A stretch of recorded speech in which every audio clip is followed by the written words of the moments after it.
Hello, welcome to GeekyHiJynx Home and the Mischief Makers, and today we're looking at Conjuring Free, The Devil Made Me Do It.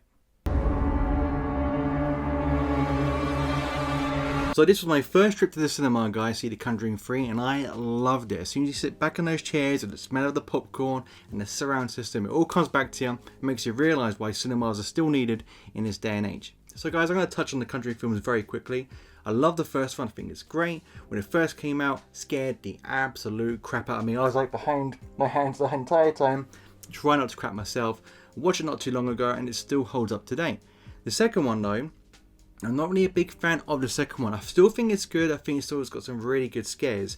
But the Conjuring 1, it was just too good. Straight out the gate, it literally was a game changer when it first came out. A lot of films have replicated what James Wan has done since. Even with the Saw films, people tried to copy that. But with The Conjuring, it's at the bar too high. So when the second one came out, and it was set in Enfield. Now, Enfield is literally like 4 miles from me. It's like 15-minute drive, maybe a little bit more, but nothing more than that. And yeah, it was alright. I don't know, maybe I got too used to the James Wan formula, but I could tell when the scares are coming. I didn't find the old man scary, nor did the Crooked Man really welcome me. I like the look of the Crooked Man, I thought he looked cool. But generally the second one, yeah, it wasn't nowhere near as effective or as scary as the first. And the other films in the Conjuring universe are rubbish. So with the Conjuring 3 coming out, I was excited. I was like, yes, James Wan's coming back. He's going to show everyone how it's done, and it's not him directing it. And I was like, oh no. So it's Michael Chavez who's directing this. He directed The Curse of La Llorona, which yeah, I'm not a big fan of. Unless like jump scares, it's not a good horror film. So knowing he was directing it, I was worried. But I thought to myself, you know what? It's got a great cast. I love the Conjuring films as they are. Second one, like I said, middle of the road, but I love the first. So I avoided all trailers going in. I didn't want to see what the film was about. I didn't want to know what the storyline was about. So going into this film, I was going in blind. So what's the film about exactly? Well, it's Ed and Lorraine Warrens. Yes, I really struggle to say Warren because my W sometimes and R sound exactly the same. That was tough to say. Only saying it once. But it's about another one of their case files that are brought to life based on a true story or true events. Maybe they are, maybe they're not. But this film basically will take dramatic liberties anyway to make it more fun. And it's by a guy called Arn. He must be about, what, 18, 20, something like that. And he's there in the presence of Ed and Lorraine while they perform an exorcism on his younger brother. And while they're doing this, the demon jumps from the brother to him. He gets possessed, he murders someone, and he faces the death penalty. And Ed and Lorraine must do an investigation to prove that demons and the devil exist to help him avoid the death penalty. So guys, I'm going to come straight out of the gate and tell you, this is the weaker of the Conjuring films. That's not to say it's a bad film. It's just not as good as the first two.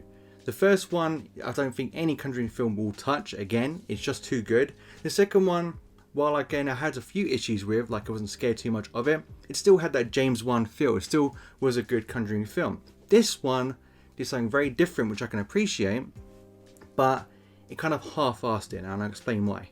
But first of all, I'm going to touch on what I liked about this film, and there's a few things I liked about this film. And the first one is the opening. The opening is so good. It's the exorcism part. There's a little nod to the Exorcist there, which I really liked, put a smile on my face.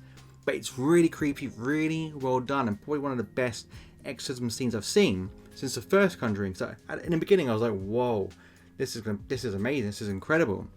And then from there, the film, like I mentioned, goes in that direction of the court case and the death penalty and trying to prove that the devil's real. And for me, the first part of the film is never lived up to. The first part of the film is probably my favourite part of the entire movie. I mean, there are some good parts sprinkled throughout, but for me, the opening was extremely strong. And the cast are fantastic. Patrick Wilson and Vera Farmiga, who play Ed and Lorraine Warren, they're always good. Like, they are the best parts of this film. Take them out of The Conjuring, you've lost The Conjuring, because they are the heart and soul. They've got great banter, they care about each other, they bounce off each other really well, and the chemistry, they just drip of chemistry in this film. They must get on so well in real life, because when they're on camera, like I said, you'd think they're a real married couple. And the rest of the cast are okay.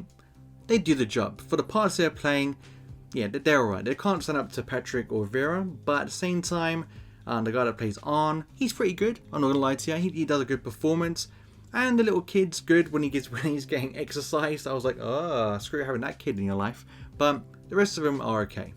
And of course the film looks so good. There's some amazing shots. My favourite scenes are in the forest. It looks beautiful. There's some great transitions from day to night that are seamless. And of course the Conjuring score, that I sound like a car on a motorway more than anything. But I love the Conjuring score. As soon as you hear it, you think of the Conjuring. And I like the fact they were trying to do something completely different here. It did remind me, like I mentioned, of Exorcism of Emily Rose, where they kind of went on the road and they were doing an investigation and talking to different people to try and work out what had happened, to try and prove Anne's innocence. And of course, there's some scares and there's a demon in here and other things which I won't spoil, and some good little twists too. There's some good twists. I didn't see them coming, but they're not like or anything. They're just there. And it's, like I said, it's different. It's different to what we've got before, so I can appreciate what they tried to do this time around. So what are my issues with the film, guys?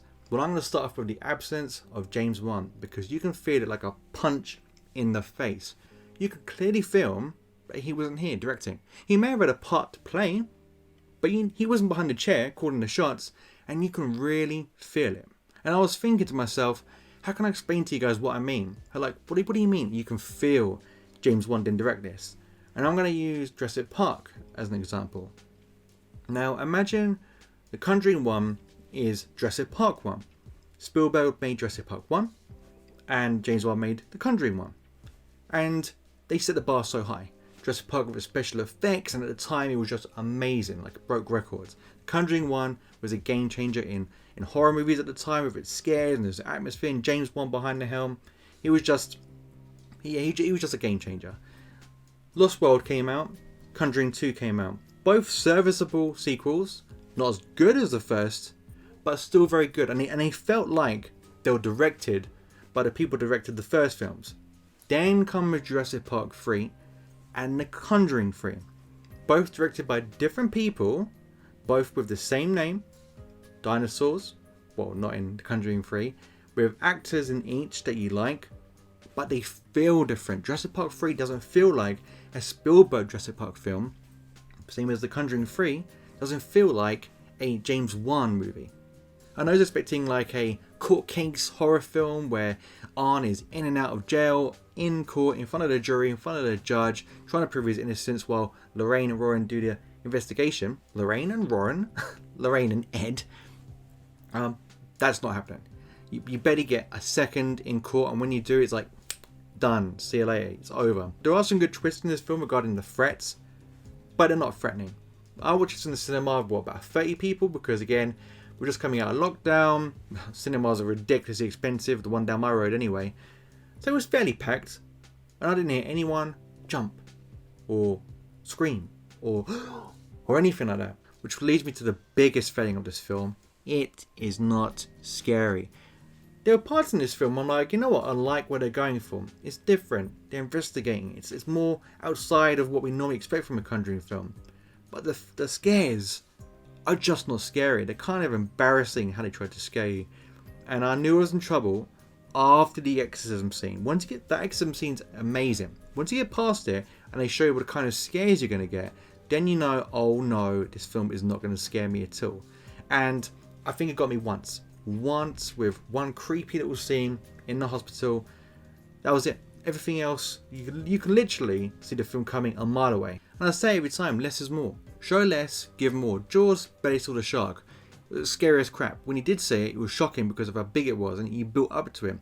After the exorcism scene in the beginning, and they show you the first couple of scares you're going to get, and you realise that's what you're getting, that's it. Like I was watching, enjoying Ed and Lorraine, enjoying what they were doing.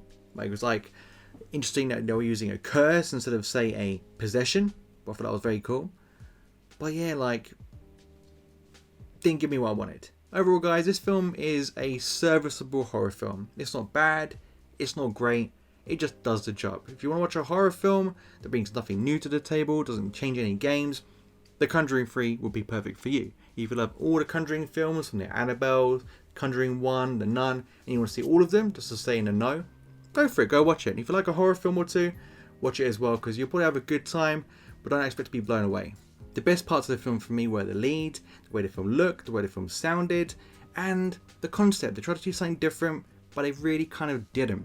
Like, I wanted like a Exorcism of Emily Rose kind of court case, where they You see the judge, you see the jury, you see how everyone reacts to the evidence that Ed and Lorena bring to the table. You see everyone's reactions, and you see that interwoven through the film, but with flashbacks of what actually happened spliced throughout. That would have been much better, but they went with what they did, and as a result, I'm going to give this film a bronze win. A solid bronze win, because I think you should see it.